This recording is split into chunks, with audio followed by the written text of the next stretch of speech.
En este segundo vídeo del tema de la memoria vamos a centrarnos en el estudio de la imagen de los procesos en la memoria, es decir, de qué zonas de la memoria están ocupadas, qué contenido tienen esas zonas de la memoria asignadas a un proceso o por culpa de un proceso. Y además vamos a ver qué ocurre cuando hay varios procesos en la memoria y qué problemas surgen a raíz de la existencia de dichos varios procesos en la memoria.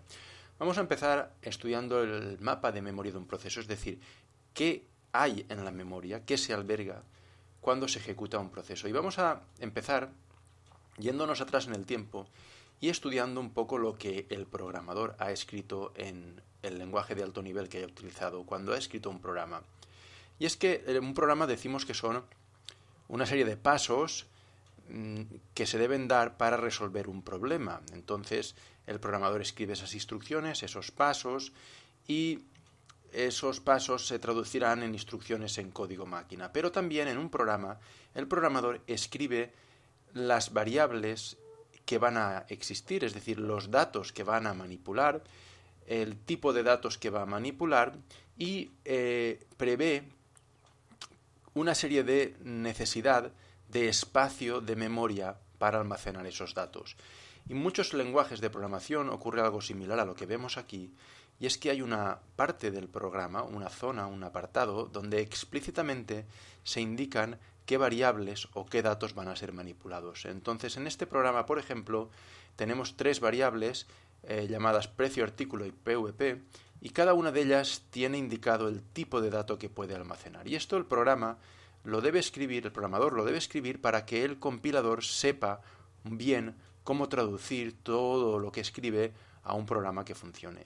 Por tanto, aparece aquí una zona de datos y no instrucciones, ni pasos, ni nada similar, sino simplemente datos que deberán ser tenidos en cuenta.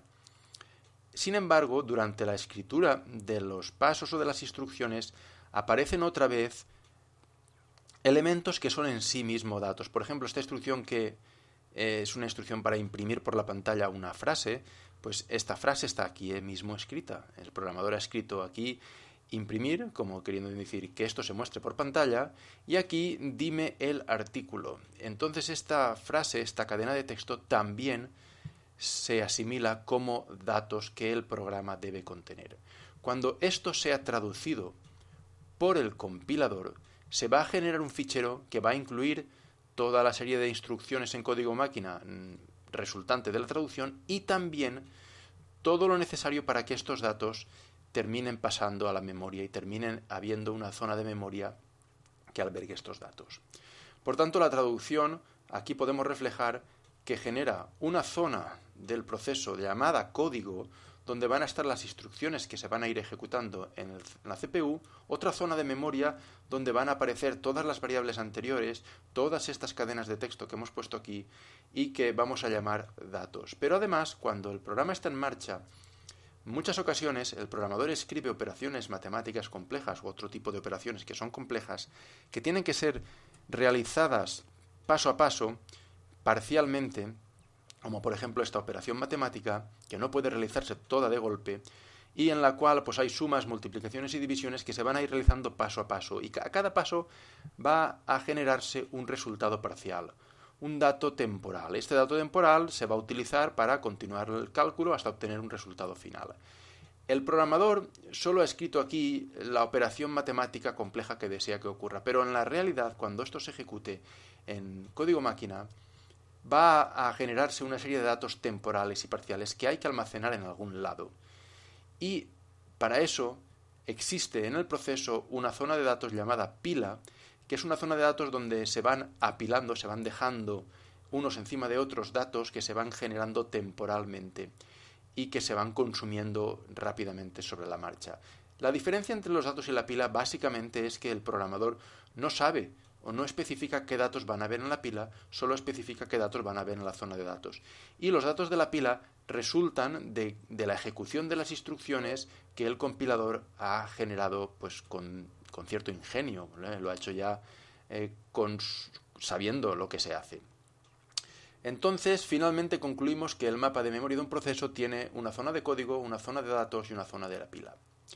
Y estas zonas están separadas, no están entremezcladas, las instrucciones están en un bloque, los datos están en otro bloque y la pila está en otro bloque. Y todo esto es lo que hay en la memoria a raíz de un proceso.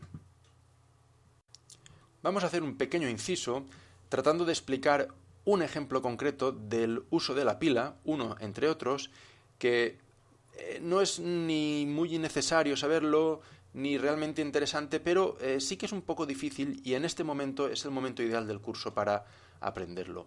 Vamos a suponer que en algún momento deseamos calcular la media de dos números. Y esta media no sabemos calcularla, por ejemplo, es algo que imaginemos que es complicado, o bien simplemente no vamos a programarlo porque hay otro programador que ha hecho un trozo de programa que es capaz de calcular la media de dos números.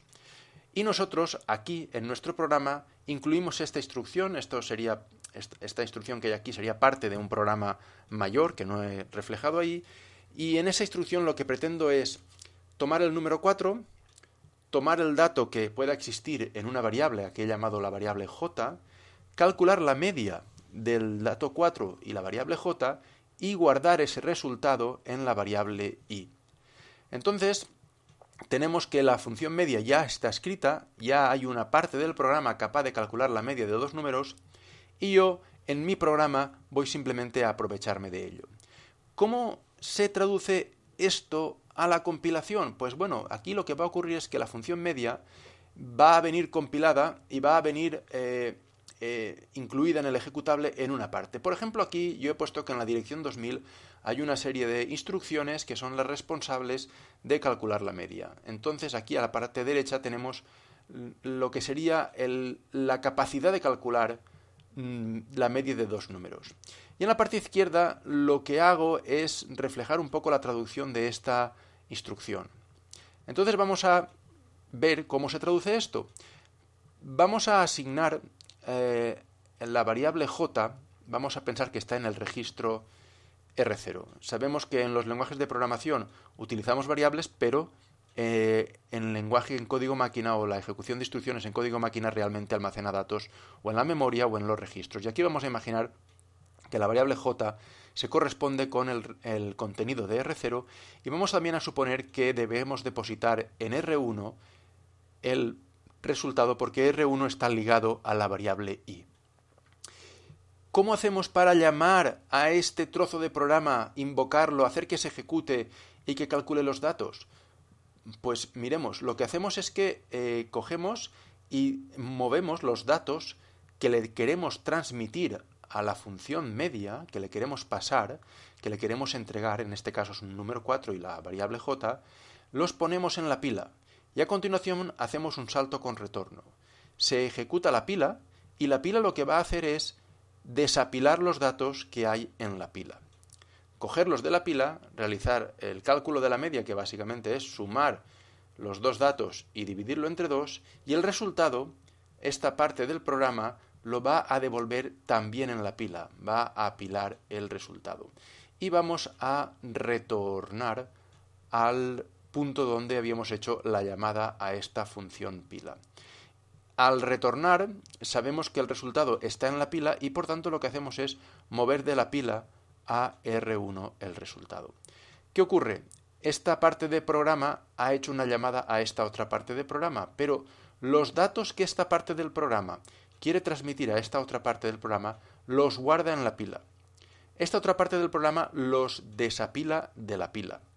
Y la respuesta, el resultado, se transmite de la misma forma. Con esto logramos algo que quizá no es muy visible ahora, pero es súper importante. Y es que el modo en el que este trozo de programa va a recoger los datos, haciéndolo a través de la pila, hace que sea muy independiente de cualquier otra parte del programa que quiera invocar o quiera aprovechar la existencia de este trozo de programa. Sencillamente se van a comunicar a través de la pila.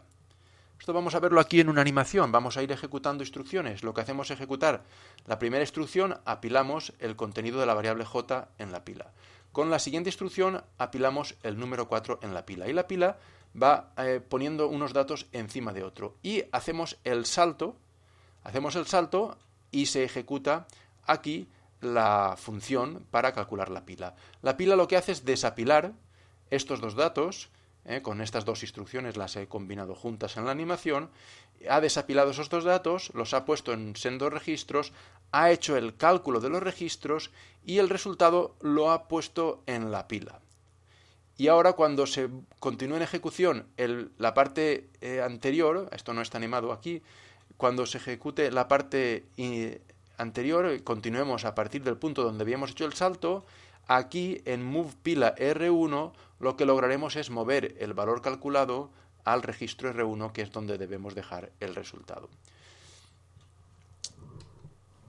Bueno, vamos a proseguir, una vez vista lo que es la pila, con un aspecto que sí que es ya adentrarnos en la problemática, en la principal problemática del tema de la gestión de la memoria, que es bastante complejo y que gira en torno a solucionar problemas. Y vamos a ir viendo los problemas. Lo que vamos a revisar ahora mismo, sencillamente, es que los procesos están compuestos de datos e instrucciones. Hemos dejado la pila de lado, ya la hemos tratado, la hemos analizado bien.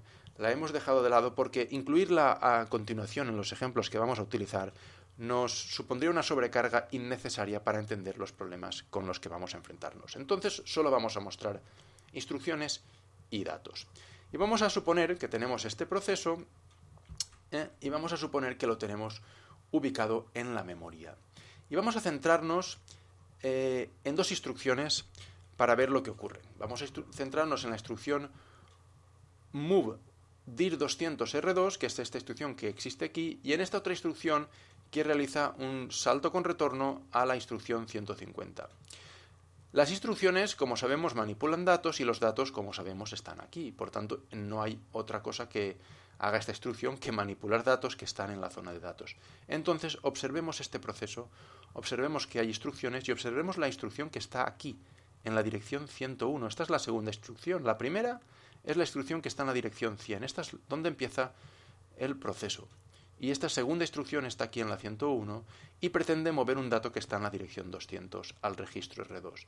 La dirección 200 contiene un dato que está en la zona de datos y vamos a suponer que todo está correcto, no hay ningún problema. Esta instrucción tiene bondad, esta es beneficiosa y funciona, y por tanto coge este dato y lo pone en el registro R2. Y nada más, ¿vale? Aquí fijémonos en esta otra instrucción, en la dirección 102, que hay un salto con retorno. Esta instrucción hace un salto con retorno, pero al fin y al cabo un salto es lo importante, y este salto es a la dirección 150, que he reflejado aquí en este bloque de instrucciones un poco más abajo. Aquí, bueno, pues aquí hay instrucciones, no importa saber cuáles, y hay más instrucciones de las que vemos aquí. En algún momento se realizará un retorno para continuar en la instrucción 103, pero lo importante es fijarse en el salto primitivo y en cómo está especificado.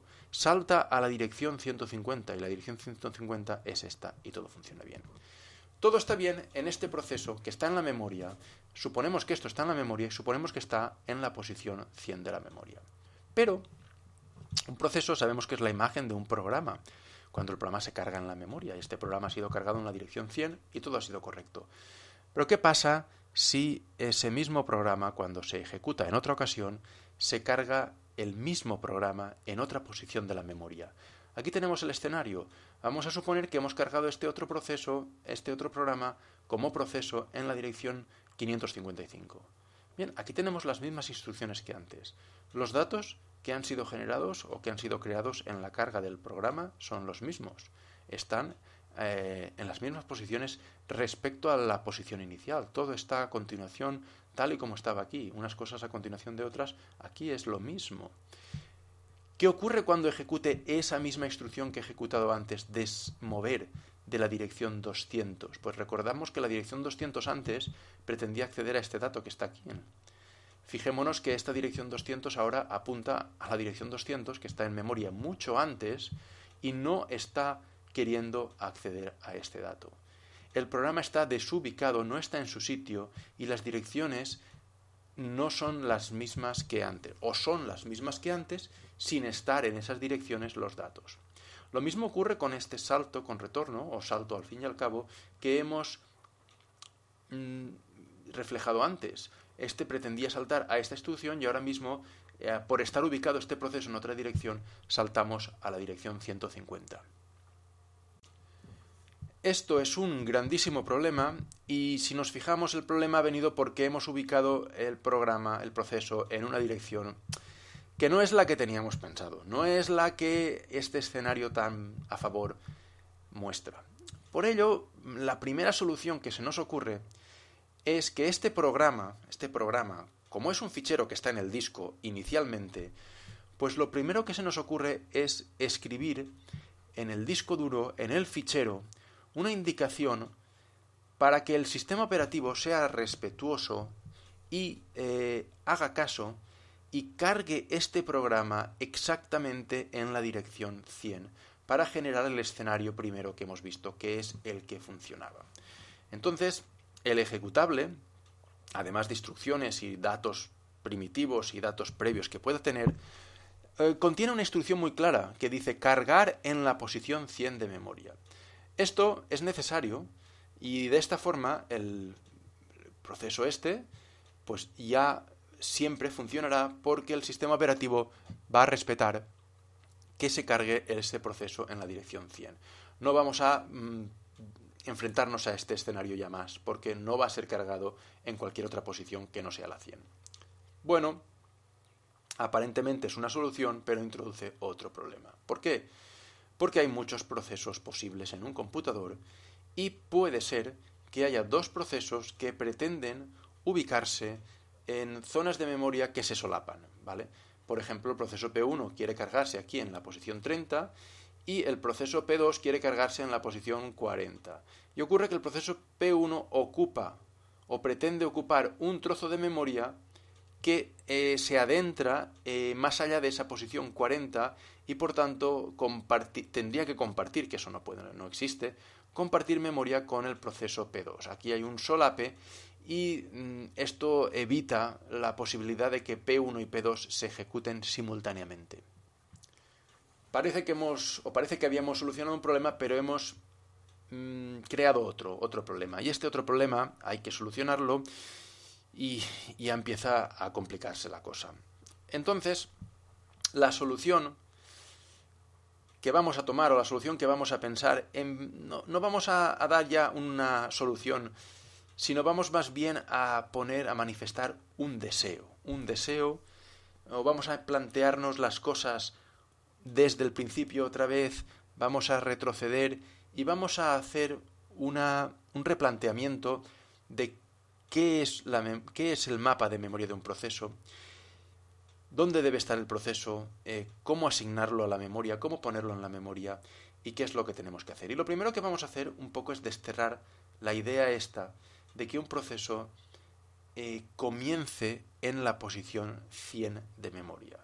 Lo primero que vamos a hacer es tomar una determinación irreal, imposible, aparentemente imposible, y es pensar que todos los procesos, todos, van a ser programados, compilados y, en definitiva, ejecutados, asumiendo que todos empiezan en la dirección 0 de memoria.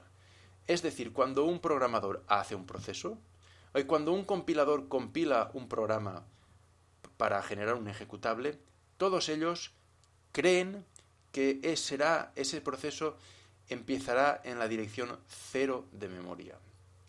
Todos lo creen así. Evidentemente, esto es imposible, porque no puede ser que cargue dos procesos en memoria si los dos se tienen que ubicar a partir de la posición 0 de memoria. Pero estamos hablando de un planteamiento inicial. Estamos hablando de un deseo, de una idea fantástica, fabulosa. No de la realidad tal cual ocurre. Ya nos acercaremos a la realidad. Entonces, esta idea de que el proceso empieza en 000, vamos a llamarla memoria lógica o memoria virtual. La palabra lógica muchas veces se contrapone a la palabra física en informática, queriendo expresar que es una idea, un planteamiento inicial, un planteamiento conceptual, pero que sufrirá una transformación cuando realmente se ponga en funcionamiento en una máquina en la máquina física. Por tanto, esto es más bien imaginativo y por tanto usamos la palabra memoria lógica. Casi es mejor usar la palabra memoria virtual, porque virtual significa algo que no existe en la realidad, y es lo mismo. Lo que se pretende expresar aquí es que esta memoria, este planteamiento no es cierto, no es posible que empiecen en 000 todos los procesos de la memoria. Pero vamos a tomar este deseo y vamos a continuar hacia adelante a ver qué obtenemos. Y para que esto funcione, vamos a tener que modificar el computador tal cual lo conocemos. Entonces, este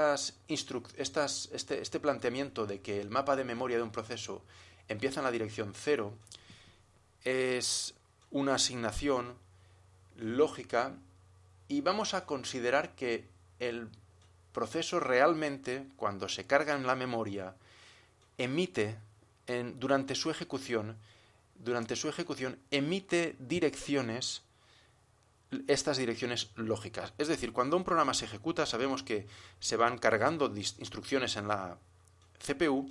Esas instrucciones se cargan porque la CPU emite una dirección hacia la memoria y una orden de lectura a la memoria, y la memoria entrega el dato que está almacenado en esa dirección. Entonces, cuando un proceso está en ejecución, bien porque se ejecutan instrucciones y hay que ir a buscarlas a la memoria, o bien porque las instrucciones mismas acceden a datos que están en la memoria, pues cuando un programa está en ejecución se emiten direcciones.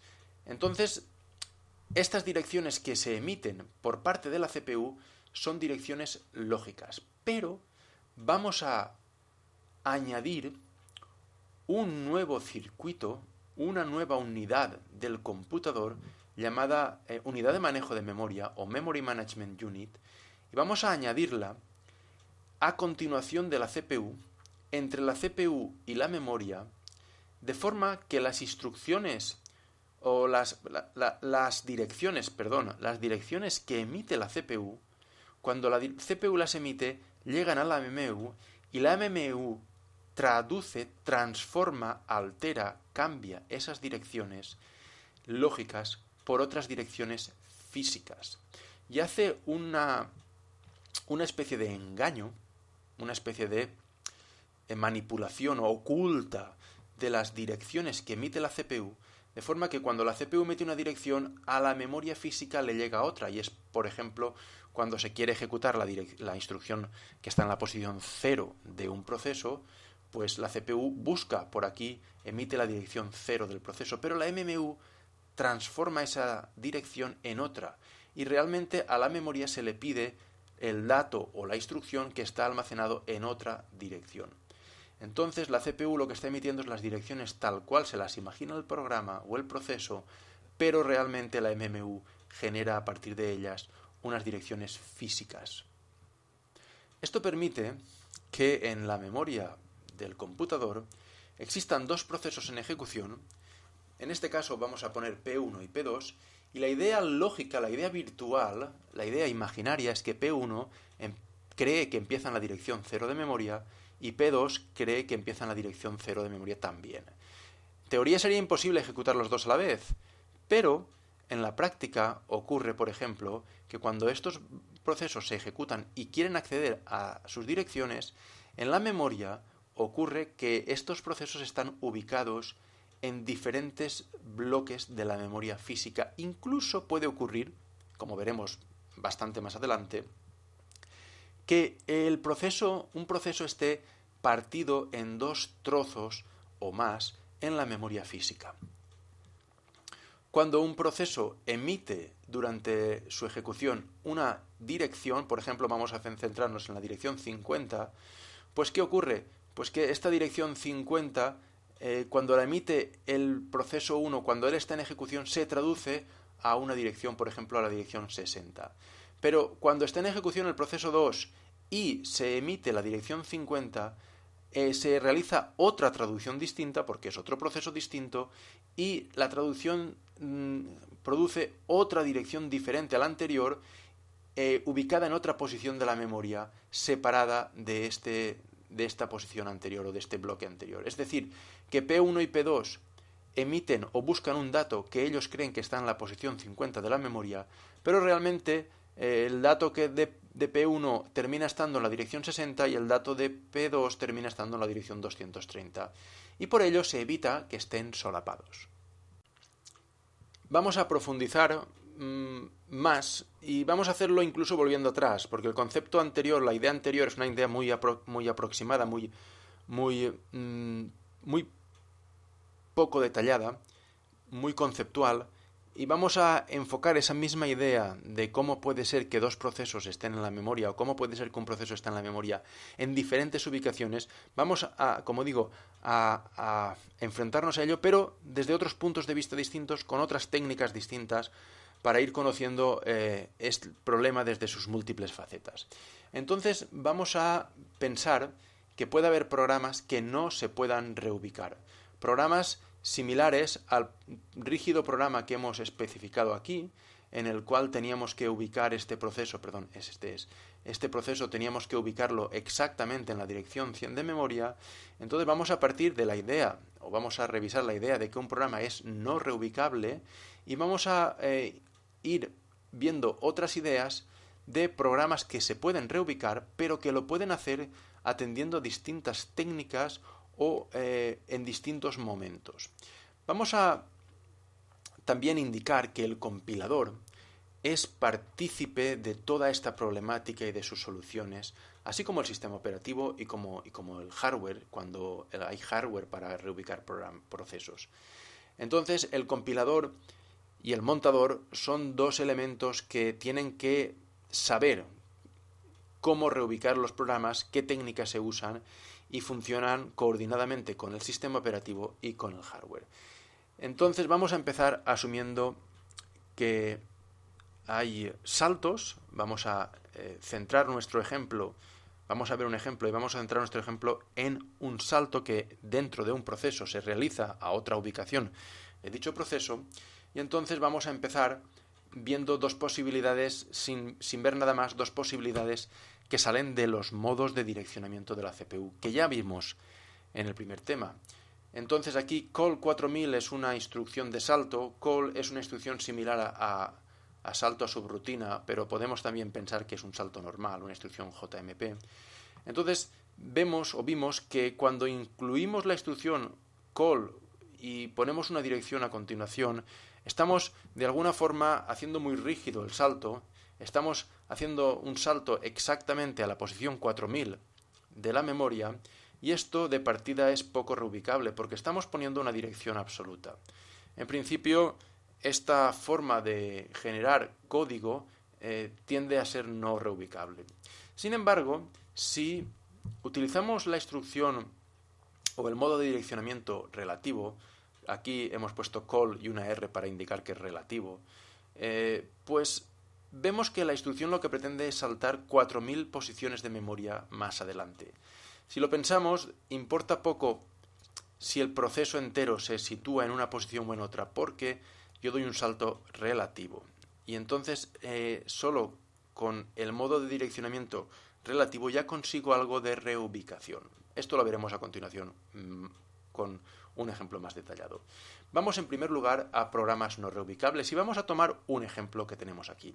Aquí tenemos un ejemplo de un proceso que empieza en esta instrucción move R3-R4, aquí está el principio del programa, y el programa pues está compuesto de muchas instrucciones, y en algún momento hay una instrucción de salto. Vamos a ubicar esta instrucción de salto, vamos a imaginar que está 1000 posiciones de memoria más abajo de la primera posición del proceso, de la primera instrucción del proceso. Es decir, que hay 1000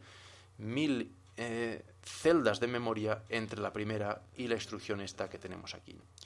Y esta instrucción vamos a pensar que es un salto a esta otra instrucción que está aquí más abajo y que también hemos detallado en qué posición está, y está 1000 posiciones más abajo de esta otra instrucción. Obviamente utilizamos números redondos para simplificar los cálculos que va a ser necesario que hagamos en nuestra cabeza mientras analizamos los programas. Bueno, pues este programa vamos a suponer que es el que realiza el programador, y el montador lo que hace es traducirlo y en la traducción va a generar direcciones. Aquí el programador solo ha escrito salta a esta etiqueta, a esta posición, pero el programador se desentiende de dónde va a caer este proceso en la memoria y por tanto pone palabras en vez de direcciones fijas. Pero el montador no tiene esa libertad, tiene que generar aquí instrucciones, tiene que generar referencias concretas y por tanto lo que hace este montador es que ha decidido que este proceso hay que cargarlo en la posición 2000 de la memoria. Por tanto va traduciendo, 2000 se corresponderá con la primera instrucción, esta move R3R4, en la posición 3000 cae esta instrucción de salto y el salto se realiza a la dirección 4000, que está 1000 posiciones más abajo de esta dirección 3000. Y aquí está la dirección, la instrucción move R1R2 que he traducido mal, debería ser add R1R2. Bueno, obviemos este pequeño error. Y este es el programa, el ejecutable generado o el programa objeto generado. Cuando esto se cargue en la memoria, pues no tiene más remedio que ser cargado en la 2000, porque esto tiene que caer en la 2000, esto tiene que caer en la 3000 y este salto que hace salta aquí y esto tiene que caer en la dirección 4000. Entonces esto es un programa no reubicable. Si otro proceso está situado aquí, sencillamente este no se podría ejecutar. Y si otro proceso pretende ejecutarse a continuación y quiere alguna de estas celdas de memoria, no va a poder ser. Pero es posible que se pueda generar un programa reubicable a partir del mismo código fuente anterior. Tenemos aquí, aunque está dibujado distinto, tenemos el mismo programa que antes, exactamente el mismo. Lo que ocurre es que este compilador que compila y montador es diferente y entonces lo que hace es generar referencias relativas, saltos con el modo de direccionamiento relativo. Entonces, en vez de decidir que este proceso o este programa se va a tener que cargar en la posición 2000, pues no hace esa asunción, no escribe nada y cuando hace una referencia a la memoria, por ejemplo, con esta instrucción de salto, lo que hace es una referencia relativa. Y si esta instrucción de salto lo que está haciendo es saltar a esta otra instrucción que está 1000 posiciones más abajo, pues lo que ocurre es que el salto que genera es un salto relativo. ¿Qué ocurre cuando esto se carga y se carga en la posición 5000 de memoria, que es muy diferente a la anterior? Pues bien, pues que en la 5000 cae la primera instrucción, en la dirección 6000 cae la instrucción de salto y en la dirección 7000 cae la dirección a la cual hay que saltar. Pues bien, cuando se ejecute esta instrucción, se hará un salto 1000 posiciones más adelante de donde está esta instrucción, que está en la 6000. Por tanto, 1000 más 6000 son 7000, que es donde cae esta instrucción. Esta reubicación es en tiempo de ejecución, es en tiempo de carga realmente y de ejecución, porque da igual donde caiga este proceso, las referencias relativas, como hemos visto, hace que todo funcione bien. Incluso este proceso lo podría mover, una vez está cargado en memoria, lo podría mover arriba y abajo. Y esto es reubicación en tiempo de ejecución, pero utilizando el direccionamiento relativo. Tenemos una variante que es la reubicación o la ubicación en tiempo de carga, que es un poco menos reubicable que la anterior, pero es un poco más sofisticado. Lo que ocurre, al igual que antes, es que el programador que hace este programa hace el mismo programa y el compilador y montador generan, al igual que antes, un programa con direccionamiento relativo. El compilador se da cuenta de que entre esta instrucción de salto y la instrucción a donde se salta hay 1000 celdas de memoria de distancia y por tanto genera una dirección de memoria relativa. Esto es el mismo programa que antes, pero en el momento de ser cargado se tiene en cuenta que este proceso se va a poner en la dirección 5000 de memoria.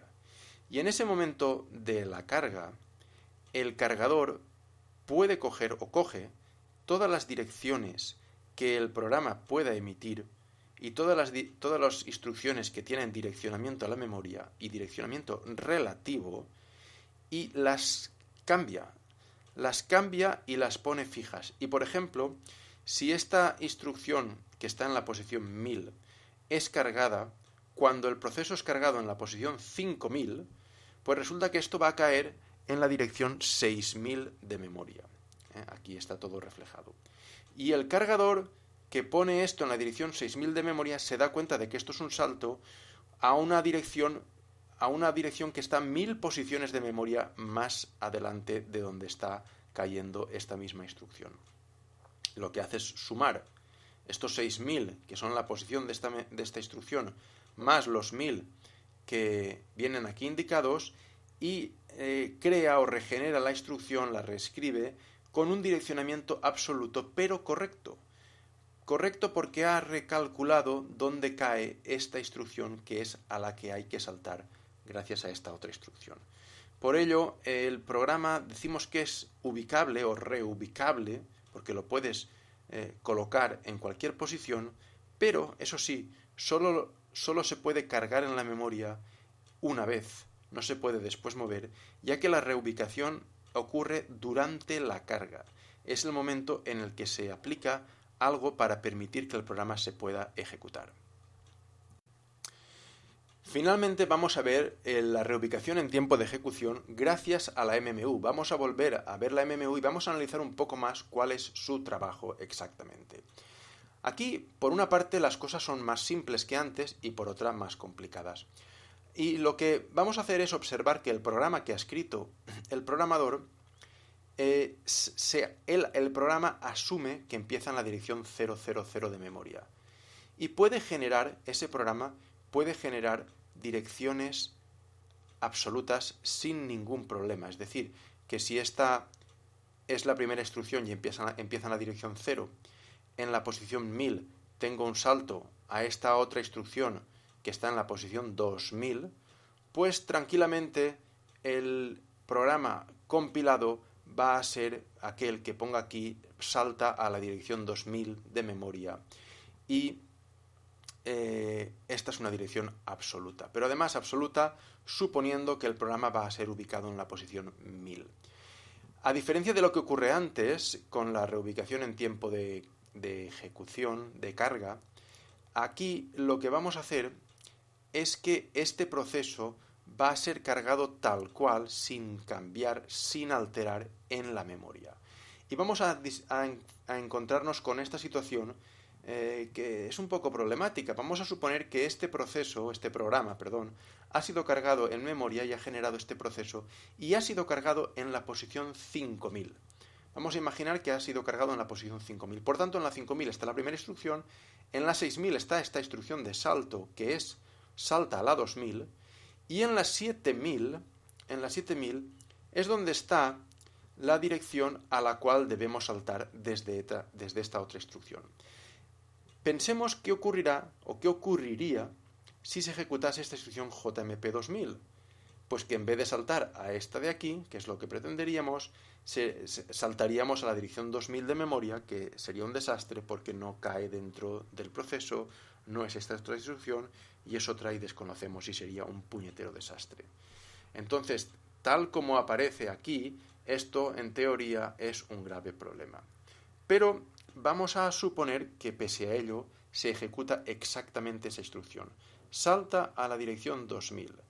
Por culpa de la ejecución de esta instrucción, y nos vamos aquí a la CPU, en la CPU se ejecuta esta instrucción, hasta que está en rojo, entonces la CPU emite la dirección 2000 de memoria. Esta dirección es problemática, por supuesto, pero vamos a pensarlo un poco que es la ideal, la que sería guay que funcionase, pero no va a funcionar. Es la dirección lógica, emite una dirección lógica o una dirección virtual. ¿Qué ocurre? Que la MMU es un circuito interpuesto entre la CPU y la memoria física.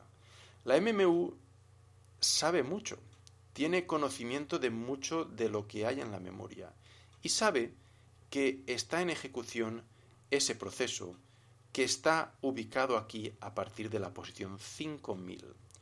Entonces la MMU puede ser aquella que detecta el problema, porque si sabe que este proceso empieza en la dirección 5000 y durante la ejecución de una de sus instrucciones se emite la dirección 2000, esta MMU puede detectar que hay un error aquí inminente.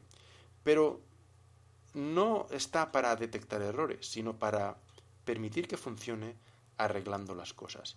Y dado que sabe la posición en la que empieza el proceso, lo que va a hacer es sumar a cada dirección emitida durante la ejecución de cualquier instrucción de este proceso, le va a sumar la dirección de inicio del proceso. Así, si le suma 5000, que es donde empieza este proceso, en la memoria física, si le suma 5000 a esta dirección 2000, lo que hace es desplazar esta dirección 5000 posiciones más allá de donde indica. Y si estamos indicando la 2000 y le sumamos 5000, lo que da como resultado es la dirección 7000, que resulta que es la dirección adecuada a la que hay que saltar. Ojo, que se me ha escapado. ¿Vale? Entonces, cualquier dirección que se emita por la ejecución de cualquier instrucción o de cualquier búsqueda de cualquier instrucción para ejecutar la instrucción, esa dirección se ve incrementada en 5000, que es el punto donde empieza el proceso, es la base del proceso. Por eso este dato 5000 se almacena aquí en un lugar llamado registro base, que es el que indica dónde empieza un proceso y va a marcar el desplazamiento de todas las direcciones emitidas. Si lo pensamos, cualquier dirección que hay aquí entre la 0 y la 2000, gracias a la MMU, aquí va a caer esa misma dirección entre la 5000 y la 7000. Por tanto, lo que estamos haciendo es una traducción de direcciones de lógicas a físicas. Por supuesto, esta traducción mediante la suma de 5000 solo sirve para este proceso, que es el que está en la dirección 5000. Aquí hay más memoria, podría haber más procesos, y cuando estén en ejecución otros procesos, este registro ha de cambiar.